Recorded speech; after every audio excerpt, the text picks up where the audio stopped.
என்னுடைய பேட்டியை முழுமையா நீங்க நேற்று போட்டீங்க கேட்டுக்கிப்பீங்க. ஒரு இடத்துல கூட மாட்டு வண்டி பத்தி நான் பேசவே இல்லை. நான் ஆரம்பத்திலிருந்து மாட்டு வண்டி தொழிலாளர்கள் பாதிக்கக்கூடாது, அவங்களுடைய வாழ்வாதாரம் பாதிக்கக்கூடாதுங்கிறதுல எப்பவும் ஒரே நிலைப்பாட்டோட இருக்கிறார். இப்ப மாட்டு வண்டியை கேடயமா வச்சுக்கிட்டு கோடி கோடியா கொள்ளையடிக்கிறானு. அதை தடுத்தா மாட்டு வண்டியை கேடயமாகி சும்மா நாடகம் ஆடிக்கிட்டு இருக்காங்க.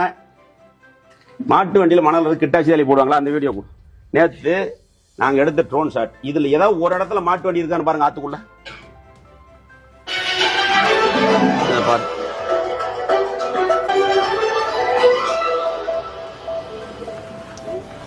ஃபுல்லா கவர் பண்ண வீடியோ. ஒரு இடத்துல மாட்டு வண்டி இருக்கா? மணல் கடத்துல மூடி மறைக்கிறதுக்கு பார்ட்டி பதட்டப்பட்டுக்கிட்டு இருக்குது. அப்படியே இப்ப 4 மணிக்கு பிரஸ் மீட்னு சொன்னேன். 5 மாட்டு வண்டியை ஓட்டிட்டு போய் போலீஸ் காவல் இருக்குது கூட. மாட்டு வண்டி கோயம்புத்தூர் ரோட்ல அவுத்து விட்டு ரோடு சாலை மறியல் பண்ணிக்கிட்டு இருக்காங்க. ஏன்னா நம்மளை டைவர்ட் பண்றாங்க. இதெல்லாம் செட்டப்புங்க.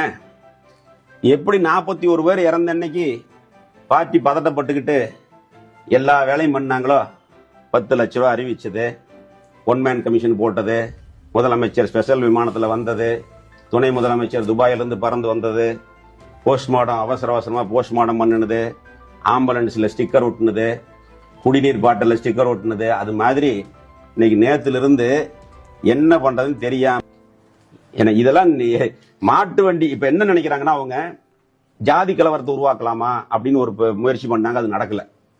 என் கூட எல்லா மக்களும் இருக்கிறாங்க, அது நடக்கல. அதுக்கு அடுத்தது மாட்டு வண்டி தொழிலாளர்களை திசை திருப்பலாமான்னு பார்த்தாங்க, கிடையாது. இதுல பின்னாடி மாட்டு வண்டி தொழிலாளி இருக்கிறாங்க.